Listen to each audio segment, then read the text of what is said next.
आमच्या हक्काचं लेखन व माय मग कुणी नाही केलं भलं व माय अग दिल्लीचं दालन फुलं व माय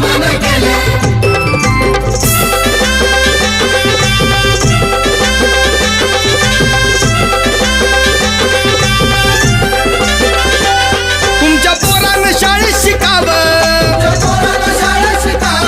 आशाला जारीला मुकावं